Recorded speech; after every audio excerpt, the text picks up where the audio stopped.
na 2017 olobi ke non na 2017 oyo nga nalingi na 2020 nakoma boye nakanzaki vidéo ekoyede ba jeune fille ba petite oyo baolinga mutu sans objectif mama na ngai esanga mutu sans objectif aza mutu nyama kozala mutu nyama te ou bien bana mosusu mpe mosusu mpe asa maîtriser ne make-up mais azaka na besoin ayoka elo moko un peu différent oyo ekobima na kati ya Adrienne obimi oke osali au club outi clubbing outi ba boîte na retour na fatigué au lala 2 jours peut-être ozalaki na donc yana ba biloko il faut abandonner. Peut-être il faut abandonner Snapchat. Mikolo omoni na kimi Snapchat parce que nazo sa habitude. Voilà, bienvenue de retour na première dame look Adrienne. Na ba bayebi na batwa sika bienvenue na chaîne oyo pe na batwa kala. En tout cas merci na ndenge bo tune in na vidéo ya lelo. En tout cas sans doute lelo vraiment na ngeto solo là na plus na promotem no ba vidéo ma solo et ça les m'a un peu de trop. Mokomo boye quand des ala kam na ba vidéo na ba commentaire ba vidéo ndenge bimakaka. Na recevoir un message moko boye message vraiment un peu touchant et un message wana nde inspiré vidéo ya lelo ou bien message commentaire des akara omoni ozo sa ba vidéo na mikolo vraiment motonion stoza à la portée internet eza vraiment apporter un motonion sto moi na 10 ans 20 ans 30 ans même pour voir ba maman bazo sa l'internet na recevoir un message moko qui nazaki vraiment touché na sens que na lobi non il faut na adresser vraiment eloko bien à lobelango. Il y avait une petite fille vraiment qu'elle était à Komelinga. Il y a Adrienne Natala ba vidéo na j'aime bien tes vidéos na CP la canal. Est-ce que ils na conseil nini oko pesanga? Oh my god, moi je croyais que Ezaïka make-up première dame look Ezaïka. En tout cas sorry pour vidéo vraiment c'est vraiment réel et on a le bâton ba geste belé boy donc elle n'a pas message joana. I was like, oh, moi na 12 ans, je croyais qu'ils avaient mis column tout batala souvent. Na ebe termoné ça me ah sozo tala tia comment mi mon ça na katia chaîne oyo. Je me suis sentie touchée na le bina moi na 12 ans. Et loko ninga Adrienne vraiment na kopé ça na moi na 12 ans. Donc yango lelo na lingena loba po na nga expérience passée na ngai na solo la vraiment nga pour pesa na ba oamike batalanga pour ba se sentir un peu inspiré na katia vidéo ya lelo ba se sentir ba se retrouver. Voilà ba vidéo na YouTube Adrienne à l'axamno face na epi côté femme mariée Adrienne maman Adrienne elle travaille boy na boy et puis Adrienne et bananeni ba makamoni na lingena sa vidéo juste pour na ba petite génération na pesa no moi ba type un mot conseil na expérience on a zoa à partir ya classe ya mosala ya boy na boy pour inspirer les petites générations bien bateau pe bazana vie hein même bazon ka ba se retrouver ba trouver et côté il y a stabilité va se retrouver dans mon sala et tout ça. Voilà na ba bayebi moi je suis mariée bon les assiges musu soit tam comme soupe na wekana na meko toucha on a sna prometteur bino et puis na olobela mingi na vie nanga vie professionnelle na olobela mingi na vie nanga net YouTube parce que présence nanga vraiment na internet sans doute ils ont remarqué surtout na plateforme ba congolais et puis na olobela lisusu na ba makamko en général ndenge silon et bandoya. Voilà nga na sala betit na sala études en Angleterre, na sala comptabilité finance. Il y a une année, il y a ça en 2012, na ça en 2012 université. Mais et que ça la choix na vie pour nous réussir idéologie nangezalaka il faut qu'on y ait beloko lingi na vie il faut qu'on y ait beloko lingi au sala. Premièrement tant aux années moi na mokie balaksa biso nano ba étude wana son koko ça ou bien congolaise nyo soyebi na banda ko izano balaksa so pour nous réussir na vie il faut kotanga ezana aspect mosusu mais société ou bien monde actuel ya mikolo yo et tangi singa ou bien et apprendre nga que expérience ou bien ko exploiter côté créativité na yo eza égal au kokipe ko réussir na vie tout comme étant na kotanga na ebité na oloba na osula na audience moko peut-être ya banana audience musu ya ba mikolo kotanga et ko permettre de réussir na vie expérience ou bien ko exploiter côté créativité na yo et ko peut ko aider yo au se retrouver na vie. Ngai na pona ki mingi côté étude na penché ki mingi vers étude na salle étude na na salle comptabilité finance donc na ba membre comptabilité belé membre finance et tout ça eza na kati ya parapluie moko na ba étude business. Voilà, il y a quelques mois, en 2016, na s'enrola qui na zongi sous na université pour na la master degree parce que ça qui na vie quelque part na ngena coma mais qualification na za na we permettre ngate en gros la lina za entrepreneur na za manager na ba projet belé na travailler mais en gros esenga ki na za la ka moi ne esika mo we sous likolo pour et quoi permettre na progresser na vie. Donc na bana oyo ba otalanga bozo sala ba choix bozo lukusa ba choix neti ya ba université oza peut-être na 15 16 ozo ki na kosilisa oki na université conseil na nga liboso na opesa yo na yebi ke biso ba africain mingi ba parents na biso balinga to koma ba docteur ba parents na biso balingi to koma ba dentiste au côté zaka mbongo facile peut-être comptable ba parents na biso balingi o koma un mois o koma neti ingénieur ou sala boy. Kende na feeling na yo, kende vraiment na ndenge yo moko se sentir capable elo ni olingo sala, yo moko na bomoto na yo omoni olinga ko sala nini. Nga choix ya comptabilité, nga na famille na balinga na sa droit. Na sala droit te mais na sala comptabilité. So tuni balba Adrien ya sala droit a oza bien, mais ngai j'ai nazaki forte na mathématiques, forte na ba calcul, forte na équation et tout ça, na mona ki comptabilité nde engé ko sala nga bien, ya mona sala comptabilité. Na lobi te que il faut sala ka o maman apone li yo. Conseil vraiment na pesa pona bana, ba sœur, ba bazo sa ba choix na vie et tout ça. Kolinga to pona choix o maman pone li yo. Luka o se pencher mingi vers côté yo moko zo se sentir que ozala bien de na lobby et ça te que comme un docteur pour réussir okoki kozala pe otongaka oko réussir vie na yo okoki kozala pe create ou créaka eloko sala boy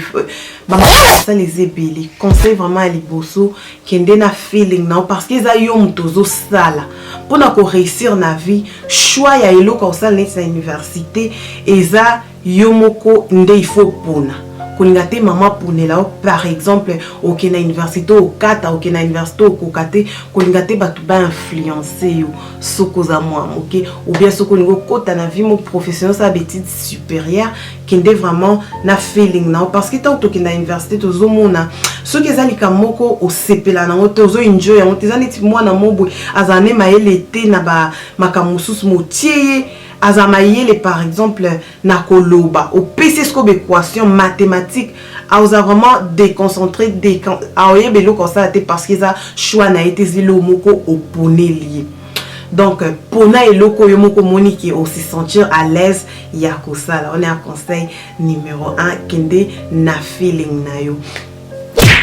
Après on a conseil numéro 2. Moni na vie so eto koli obota mi oza mwa muke zo tala pe côté mozo lingo koma elo moko zo lingo sala olingo ebaka pona osala eloko wana ou bien pona koma moto boy il faut na sande neza na bateau sko baza déjà na sujet wana ou bien bateau baza likolo na yo basala pe même eloko oyo sala il faut luka sko ko s'inspirer na bateau wana. Deuxième point na ça inspiration na bateau positif. So ebi ki mutu mwaza kuluner mobo tantine moka sala ba makambo ebele biomebele na vie est-ce qu'on soit yo kolingo koma netie point d'interrogation so kolingo koma netie te alors il faut que luka o s'inspirer na bato bien au tali lobi te moi si boy vraiment za moi moneti par exemple Michelle Obama na pesi exemple au tali lobi Michelle Obama c'est une femme intègre sa femme boy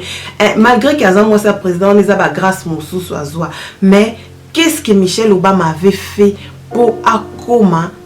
na niveau wana et kusinga ba recherche et singa komeka ko luka komeko yeba et singa ba makambo ebele luka source inspiration ko linga ka te s'inspirer na star moko boya monene o asalani absolument rien à trouver ka grâce à koma star peut-être cette grâce là ezala po na yote ou bien grâce wana yo zwangote mais luka quand même que nanzela ou bien domaine et so bo comprendre nga ba petit ou bien ba non baza ba moins de 25 ans ba ça ba choix ebele luka o meka ko s'inspirer na mutu moka sala loko yozo lingo sala en vue que o sa nini ko progresser na vie otali côté nini sala ou bien so luki mutu mo par exemple philosophe mo boy olingo ko ma osala histoire olingo sala boy ba makambo sa les ebele ma inspiration na bateau positif o ba réussissa na domaine wana nde luka vraiment o lukoyeba ya ko sala après tant o sala bongo yo moko sko mi pesa ba goal ezaneti ba target ezaneti otisi ko ke bon ngai na lina koma moto boy pona koma mutu wana na osani na kosa ndeni lelo to na 2017 olobi ke non na 2017 nga na lingi na 2020 na koma boy et uzwanga combien d'efforts na fona sa ndeni nini pani ni fona sala ya liboso pani ni fona sa ya mibale troisième pas ezandeli envie que na kwa achieve na kwa koma na source ou bien ne lokwana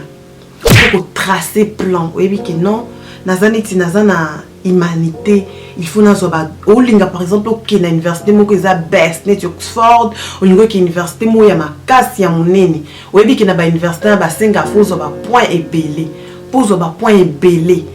pandémie peut-être faut abandonner Snapchat mikolo omoni na kimi Snapchat parce que nazo sa études supérieures nazo sa la master ou ezaneti licence na cause te na Snapchat trop oko kim internet trop 24h/24 te oko kim ba camarade mususu ba yela ka vraiment ba porta mambo belé na vie na ote na banza ki ça sens pour o achieve o kwa kozwa o toucher vraiment objectif na yo et na biloko faut sacrifier net na époque nanga tant na banda ki université za musu baninga ba obimanga na obimate baninga ba osala boinga na osate na lobi te ke obimana ana liboso en sortant on faisait ceci mais tant en réalité komaki et senga na pona entre vie nanga professionnel ou bien vie à ko sombrer ko l'exatan au bimi au sali au club au outil clubbing au outil ba boîte na retour na fatigué au lala 2 jours peut-être ça qui na devoir au soumettre yo linga ko zonner 80% au soumettre en inventer et sali que 50% à cause ya ba camarade tant au linga sko au appliquer na université mon ka bien ba tali ba point na yo et simbate donc il y a na ba biloko il faut abandonner. Tant qu'on abandonne biloko ana po omeka ko progresser lisusu o comprendre tant qu'on progresser ba fruit nango yozala bien tant qu'on progresser ce que zui mosala bien expliquer bino que step par step ce que sali bongo o bazio na université bien ba université musuza aussi soza garantie ba zomba mona banque o yoza garantie ba pesa obo ba sala donc ça c'est ce que ba step o ngana zui. Et puis na passant on a bino ba petite na sali en gros inspire-toi na mutu mo boy kende na ba feeling na yo luko meka ko exploiter koto moni oza meilleur na elo moka osala exemple na pesinga na zaki très bon na makama maths ba calcul ba bablo mo bon na sala comptabilité na sala droite parce que balinga ba imposer na sala droit après il faut lisusu ko abandonner ko sacrifier babilo mususu po okwa ko kilibusu o vezana partie en alobeli mingi sur makambo otanga ko sala ba choix babilo kebele. Voilà ce qu'on a deuxième partie na ngana meka ko toucher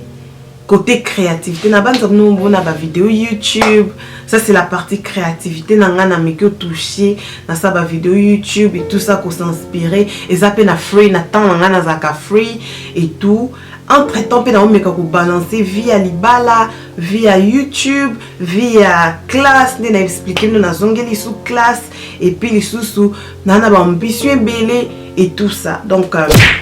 na kanza ke vidéo iko aider ba jeune fille ba petite o ba olinga osala ba olinga ba s'inspirer ba petite fille amiki batalanga na mona ke na kati nanga bana miki na faut pas kana no sa bango maquillage boy na la sa bango te talande ba sala boy mais bana miki peut-être pe un moko il faut ko instruire bango makambo boy penza par exemple ba parents na biso ba eba ngote wana bobenga Adrienne première dame molakisi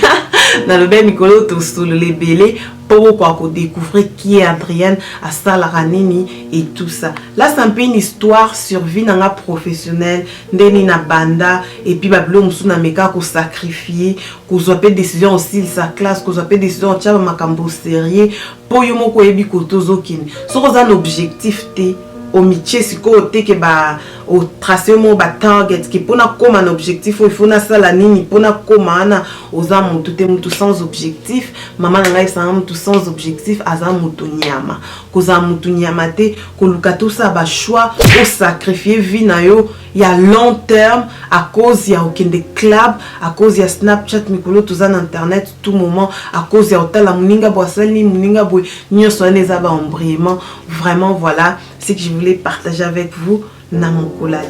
J'espère que la vidéo est informative. J'espère que l'audience est la audience mature peut apprécier ce vidéo est abonné. En tout cas, sans doute que vous laissez un petit commentaire. Donc pour ça la mieux tout solo la ngana bino comme ça to meka ko se comprendre na bana miki ou surtout pe batalanga na linka te chaîne nanga ezala toujours make-up ou ezala toujours que te talenga osala boy bana miki vraiment na santa kiki bazana besoin na te ou bien bana msupe musu pas ça maîtriser les make-up mais azaka na besoin ayoka elo moko un peu différent oyeko manakati ya Adrienne. Merci d'avoir suivi cette vidéo. On a dit à la prochaine. Vous allez sûr, il y a aussi la choix bien. Inspirez-vous d'une personne qui est vraiment une personne qui se respecte, personne à valeur. Et puis en dernier, ça la choix bien. Merci d'être telle vidéo. On se retrouve plus tard.